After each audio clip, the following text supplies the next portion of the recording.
Then pick up the phone. As Stanley picked up the phone, a white light engulfed him, filling him not just with radiance, but with hope. Hope for a life reunited one... Wait. Oh, goodness. Stanley, did you just unplug the phone? No, that wasn't supposed to be a choice. How did you do that? You actually chose incorrectly? I didn't even know that was possible. Let me double-check. No, it's definitely here, clear as day. Stanley picks up the phone. He's taken to his apartment where he finds his wife, and the two pledge themselves to one another. Music comes in, fade to white, roll credits. Not picking up the phone is actually somehow an incorrect course of action. How is that even possible? None of these decisions were supposed to mean anything. I don't understand. How on earth are you making meaningful choices? What did you... Wait a second. Did I just see... No, that's not possible. I can't believe it. How had I not noticed it sooner? You're not Stanley. You're a real person. I can't believe I was so mistaken. This is why you've been able to make correct and incorrect choices. And to think I've been letting you run around in this game for so long. If you'd made any more wrong choices, you might have negated it entirely. It's as though you completely ignored even the most basic safety protocol for real-world decision-making. Or did you not grasp the severity of the situation? Well, I won't have that kind of risk on my watch. I'm going to stop the game for a moment so we can educate you properly on safe decision-making in the real world. Please observe this helpful instructional video. Choice. It's the best part of being a real person, but if used incorrectly can also be the most dangerous. For example, in this scenario, a hypothetical real person named Rupert has a choice. He could invent a machine that eliminates food shortages across the world to make life better for all people.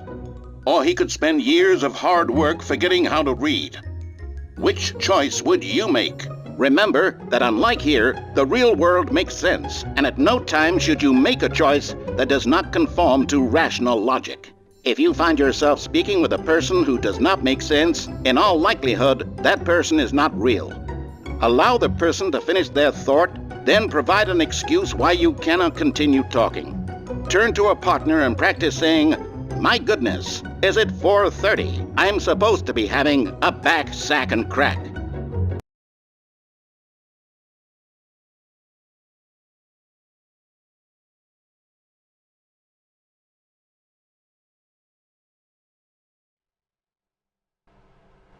Excellent. Making choices on a regular basis is the best part to a healthy decision-making process. Most medical professionals recommend making at least 8 choices per day. Do you make more than 8? Less? And finally, if you begin to wonder if your choices are actually meaningful and whether you'll ever make a significant contribution to the world, just remember that in the vast infiniteness of space, your thoughts and problems are materially insignificant, and the feeling should subside. At this time, your instructor will guide you in an exercise to test and reinforce the material covered in this video. Welcome back. You may have noticed that this room has begun to deteriorate as a result of narrative contradiction. But not to worry. Now that you're properly informed on good decision-making, we're going to revisit a choice you made just a few minutes ago and see what the correct thing to do would have been. This way, please.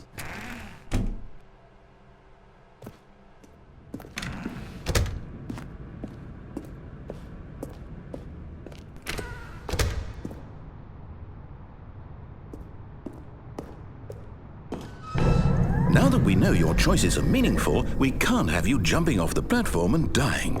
Imagine the main character dying senselessly halfway through the story. That story would make no sense at all. We just need to get you home as soon as possible before the narrative contradiction gets any worse.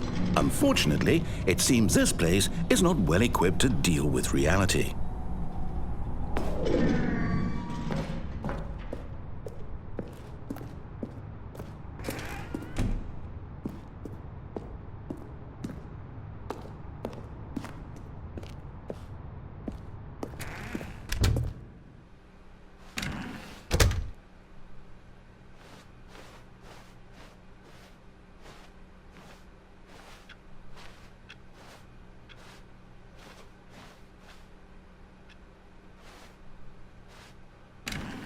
almost there.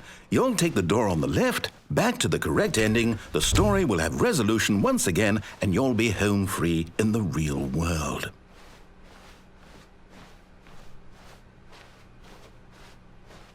Now remember, all you need to do is behave exactly as Stanley would. That means choosing responsibly and always putting the story first. I'm quite sure you'll be up to the task. Just follow my lead and you'll be fine. All right. When Stanley came to a set of 2 open doors, he entered the door on his left.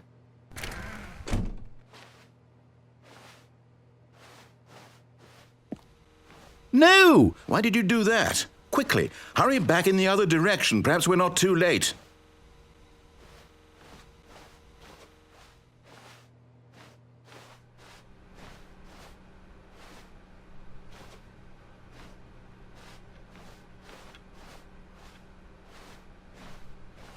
Oh, it's ruined.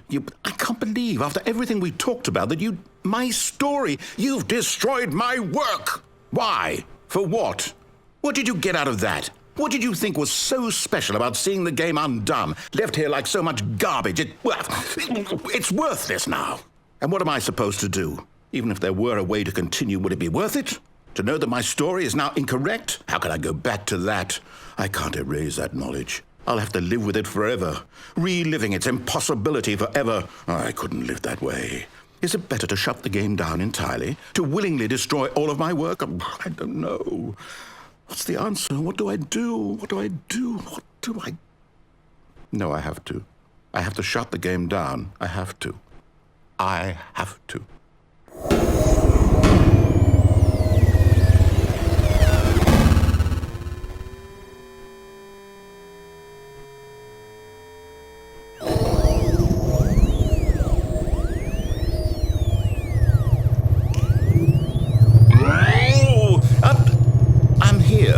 I'm still here in this pile of rubbish, with you, who thought you were so clever.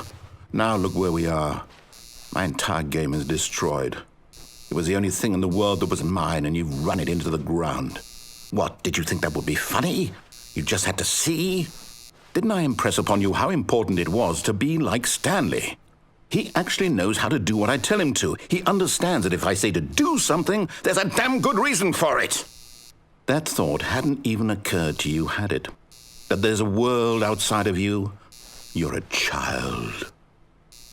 Oh, my story. If you'd just gone through the door on the left, you would have seen it. There was a whole underground facility. You would have destroyed it and been victorious. It would have been so perfect. I worked so hard on it. I tried so hard to make... behave exactly as Stanley would. That means choosing responsibly and always putting the story first. I'm quite sure you'll be up to the task. Just follow my lead and you'll be fine. All right. When Stanley came to a set of 2 open doors, he entered the door on his left.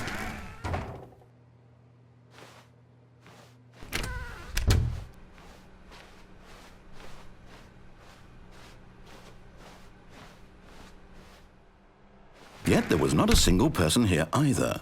Feeling a wave of disbelief, Stanley decided to go up to his boss's office, hoping he might find an answer there. Coming to a staircase, Stanley walked upstairs to his boss's office.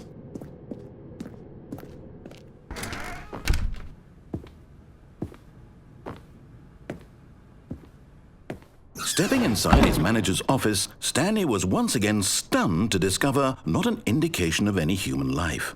Shocked, unraveled, Stanley wondered in disbelief who orchestrated this, until he saw the door with a voice receiver next to it. Surely behind this door lay all the answers to his questions. And beyond all probability, he knew the passcode. He had seen it on his boss's computer just last week. Nightshark 115. Was this the code to open the door? Would it still work? There was only one way to find out. Stanley had been trained never to speak up, but now he would draw from within himself the courage to face the unknown. He drew a sharp breath and then spoke the code.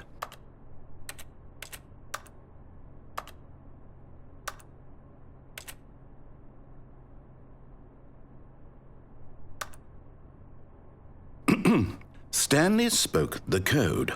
Night Shark 115. He spoke it into the receiver, right there on the wall.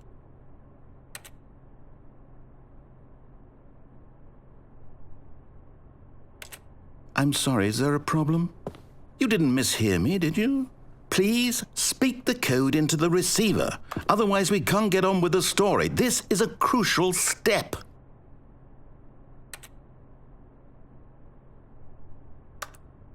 Okay, fine, you're not going to do it, but you know what? It's pretty humiliating to bring you this far, only for you to suddenly decide you have better things to do. I asked you for this one single thing, for your respect. The kind of respect Stanley shows for his choices. He knows what it means to take a story seriously.